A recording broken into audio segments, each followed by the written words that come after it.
quick one from me.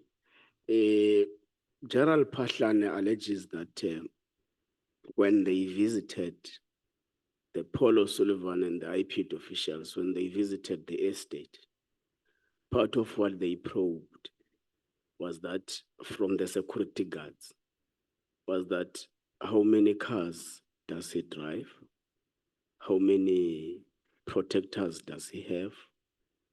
What kind of ammunition, firearms do they use? And all those sort of things. What was that part of the IPID investigation? So, if I can respond, the first issue I was not there. I don't conduct investigations myself. In terms of the act, I must provide strategic direction, which is what I do. So I was not there and I didn't know the circumstances, how they came about to be there, but I did ask questions afterwards. And clearly the crime intelligence people, 3 of them, the one we didn't have in, but we have it now, Heine or Henia, Kruger and Kutsia, they don't suggest any of such issues were asked. Now, to complete the answer, if such issues were asked about what weapons and stuff like that, I wouldn't agree with that. I wouldn't agree that that's right.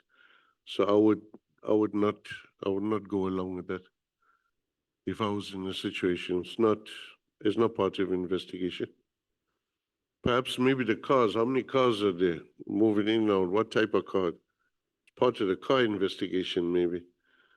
The buying and selling of serious price fluctuations, perhaps then, but not about security and stuff like that. So according to you, when you checked that fact, there was no one who collaborated with that statement. But General Pahlane brought some affidavits as well here. I didn't see his affidavits. I don't know what transpired there. I only go on what I am told. But I don't know what he brought here. What I know is he's facing charges, 2 different cases, and he's out on bail. Thanks, Chair. Right. I think you said there's a man called Leon Bangwa. Yes. Who was a fake ID. And at some point, he was the chief of staff for the former minister of police. Is that what you said? Yes. So, by saying that, do you mean that the former minister of police hired in his office an illegal immigrant? Is that what you are saying? Yes. Since when has he been here in South Africa? I'm answering your question whether he was illegal or not. In fact, he served a jail time for being an illegal immigrant with a false ID. Where is he now? I don't know. The question is he still within the country or is outside South Africa? I don't know where he is now. You don't know. So if he's still in the country, then he's still an illegal immigrant. Is that your evidence? I don't know what's his status now, if his status has changed, if he's expunged his criminal record or whatever. But at that stage, his name was Lionel Moyo from Bulawayo. So he was born in Bulawayo, not in South Africa. That's what the papers are from Zimbabwe. So if he says he was born here in South Africa, he got an ID of Zimbabwe when he was still in the military training, how would you respond to that? It's highly possible, but why go around? And on his CV, he uses the same false ID. Why would you do that? It's possible. A lot of people are born outside the country. So the conclusive evidence that we are tendering before this committee is that former Minister Nhleko hired an illegal immigrant. So he violated the law. With no security clearance, yes, and with without a valid ID for South Africa. Okay. No further question, Chair. Thank you. Thank you, Chair. I must say that my first question or a follow-up question, Mr. McBride. Do you have any mythology towards all the people who were here before us? Do you have any? Mythology. Okay, let me put it simple for you. Do you have any hatred Myself, for any reason towards any witness, in particular Nkabinde and Patlane? no, it's irrelevant to me. But I didn't ask to be here. I was called to come here. I understand that. I'm saying what you've testified before us here. Yeah. You said the people I'm asking you about, that they are lying. In other words, they are mendacious, and it's only you who's telling us the truth. No, it's not true. On each and every occasion, I've brought in other testimony to that effect, and I've exposed the lie. No. I'm saying to you, they were saying as well, they are exposing the lies. So who's lying here? Is it you are the only person who's telling us the truth?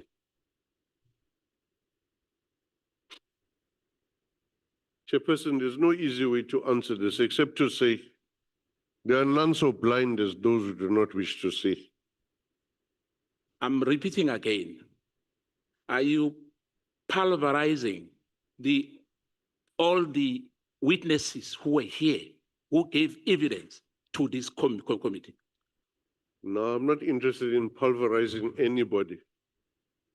Now, you've mentioned that there's somebody called a white person, and you've spoken about a general, but you never gave us name. Do you remember that?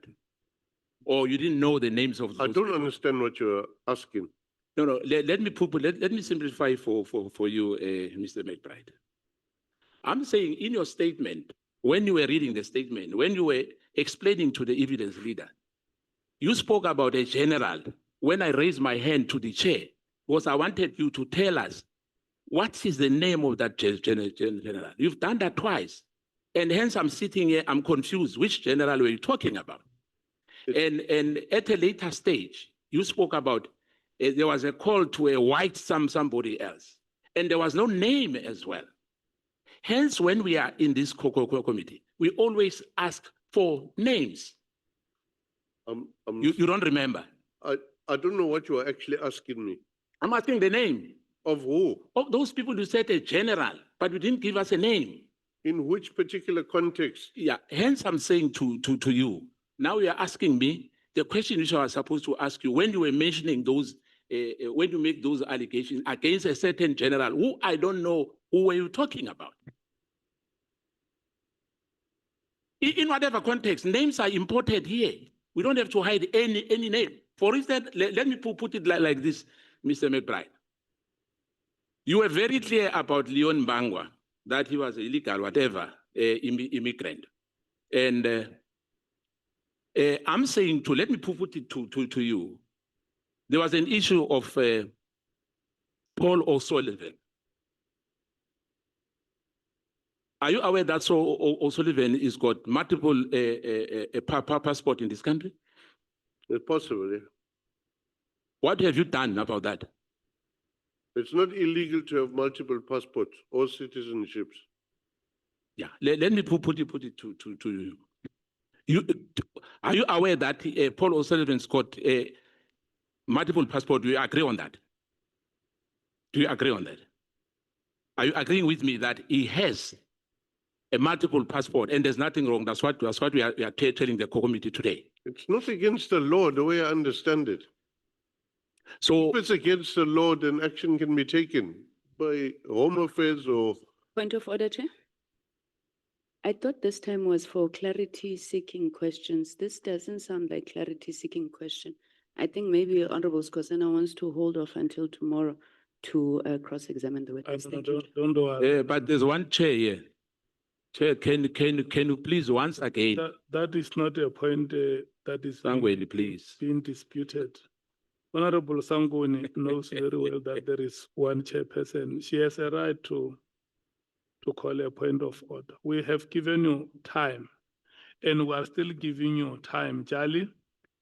We are still giving you time to ask clarity-seeking questions. Me as well, because when you remember when I raised my hand, you said I must lower my hand. Chair. It was not you alone. No, I'm talking about Honorable myself. James as well, Honorable Chair. Ngola as well. They'll speak for themselves. I'm saying to you, the witness spoke about the general. I'm still going there again because the issue which you are talking about. Ask the witness the question. It doesn't want to respond on that. It says the context. Don't you want to respond, Honorable McBride? Oh, Mr. McBride, sorry. Anyway, you have been a member of this house. Liberation Movement, McBride. Okay. Sorry, Chair, I'm not sure what the question is because we jumped from it. No, he says that during your testimony, Yeah. you mentioned that there was a white general. You said what general? Said someone phoned a white hair person, Yeah. but he never gave us a name of So that white person who was phoned. Yeah, what he wants is the name of that white person who was called. I don't know what the context is. Where was this white person phoned? But it's you who said so. But we are asking me now, Mr. McBride. Hence, I'm saying, Chair, we gave him too much time to say things without giving us names. He has forgotten about that. He has completely forgotten about that. But it's him who said so. It's not me. What was he talking about when? That's why I want him to elaborate on that. What was he talking about? When You are saying a white somebody else was called. I don't know. Yes, Where I'm sitting, I don't know. What I'm asking is at which point during the testimony? Chair, I was not the one who was giving evidence here. You've got your researchers, they can tell you. I'm not giving evidence. It's him who must be asked that question. It's not me. Hence, I was raising that because I could see that, you know what? Honorable member. At the end, when I'm going to ask him, he will say he doesn't remember. Ask him the question. I'm asking him again. Yeah. Which white person he was talking about? I'm still saying that because it's him who said so. Yeah. What is the answer, Mr. McBride? The only time I mentioned white man was when I said, my colleagues did the white man thing. They pushed Paul in front to find a way in. No, I'm not talking about that. There was a call which was made to a white person. Chair, that's what he said. If you go to the Hansard, you'll get that. Chair, protect us, please. Chair, if you may. No, I can't protect. Until 12 o'clock. Honorable James, wait. Listen here, honorable members. I can't protect you from yourselves. No, Chair, you must give context. We just went through an entire witness statement. Just give at least what I happened. cannot protect you from yourself. So we're going to sit here until 12 o'clock. I can't protect yourself from yourselves. Chair, can you acknowledge me? When you say, Honorable member is gone. The honorable member is Honorable gone. James, when you say protect us, you include Honorable Skhosana in that statement. Yeah, Honorable Skhosana, may you please ask the question that you want to ask? Chair, I've asked this question 4 times now. There's no answer. What is Chair. the context? The context of the question. Interjection, Chair, if there is such. May I interject, Chair, for a solution? Can I? No. If you have a solution, present the solution as a collective there.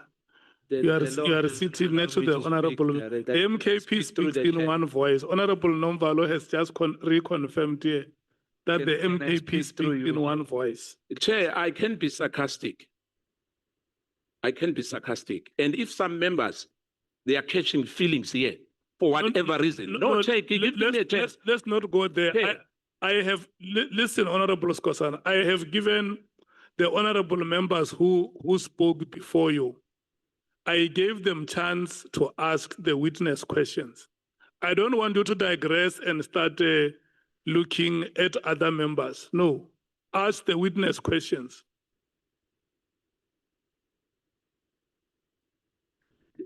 Chair, I'm going to reserve my right now because of this issue. It's been done to me many times, in particular, James, that when I'm on the podium, not for the first time, and I can do that to her. Don't If start they, with me. if they don't respect you, Chair. Skhosana, don't Honorable- start with me. I was trying to help you. Honorable- Leave No, it I to don't me. need your help. Oh, no. You are wasting Eh, your time here. James, I don't need your help. If you don't have time to sit, you are even an alternative member. Honorable James. Once you even told her that she's an alternative member, he wants to Honorable- intimidate Honorable me James, when I'm asking. can we If she wants to go, she can go home. can we do We are here at work here. Can you do this, honorable members? Honorable Skhosana. No. I'm still talking to you. May you please listen to me. It is for the first time you raise your grievance with the chair about the conduct of Honorable James, isn't it? It's for the first time I'm sitting here, I'm speaking on record. It's for the first time you raise. Chair, I was sitting with you her raise the at grievance. M24. She with has me. done the same. When I was asking Advocate Johnson, You I never- won't forget. You never told To help you because Help. I don't need her help, Chair, please. No, Chair, I don't need her help. Can both of you listen to me? Can both of you listen to me, please? Let's do this, honorable members. Honorable James, if what Honorable Skhosana says that every time he speaks, you show gestures that do not give him comfort. May you please desist from doing that. Number two, Honorable Skhosana, where I come from, a man always avoids a loud altercation with a woman. Where I come from, a man always avoids a loud altercation with a woman. Because there is more that can be said by a woman during the altercation. And that must never be heard by other people. So you said you are reserving your right to speak now. Chair, I think I will continue tomorrow. Thank you. Thank you so much. Honorable James, you were the last. Father, Mr. McBride, you mentioned a member by the name of Manamela that you've said uncuffed a suspect. Can you just give us the initials of that member? Because there's an active member by the name of Manamela that's still in SAPS. I think this one might have retired, ma'am. I don't have, I remember as Sup Manamela those days, and he was part of the crew that came from Northwest because they were busy at that stage, 2006, with following up the money that had been taken and the money that some cops had helped themselves to. At Benoni police station was a break-in there. He was a suspect in some of our cases also, long before I went to IPID. Okay, I'm going to stop you there for the sake of progress. Tomorrow, if you can please give me the initials, because there's quite a few Manamela still active within SAPS, so that we can identify who's this person. Secondly, you mentioned someone who's in GNU who threatened you. That's still part. Back then, they threatened you. When you came to the committee, they part of GNU and they threatened you. Who is that member? It was outside the committee.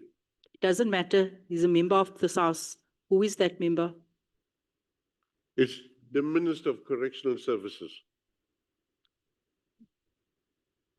Groenewald. Yeah. Why did he threaten you? He told me I must watch out, and he put his It was not in the committee meeting. We had attended an intelligence briefing and I was invited. And we all were in this intelligence briefing. It was in like a theater format. When we came out today, he confronted me, but in fairness to him, at a later stage, he asked me in more detail, is it true that the corruption is so bad? And then he never came back to me again. But that day he was telling me to watch out. So for some reason, Patlani is like untouchable. There are, Chair, anecdotal statements about why he's untouchable. But I don't want to go there, that's speculation. The fact is, the current minister threatened me. Minister Groenewald, Peter Groenewald threatened you Indeed. when it came to accusations made against General Patlani. Yes. Okay, thank you. Let's leave it there. But And then also, my last question, in your testimony, I'm not sure if I heard correctly, you can correct me. You mentioned Jackie Selebe as a big brother. Was it like a big brother to you? yeah, he's when we came out of prison, he was in charge of the welfare. Okay, I don't want you to go any further. I just wanted to get clarity on that because Jackie Selebe was in cahoots with drug smugglers, such as Glenn Agliotti, and you consider him as your big brother. Yeah, that I'm was- going to leave it there. Thank you. Yeah. Thank Thank you, you, Chair. honorable members. Thank you, Honorable James. Mr.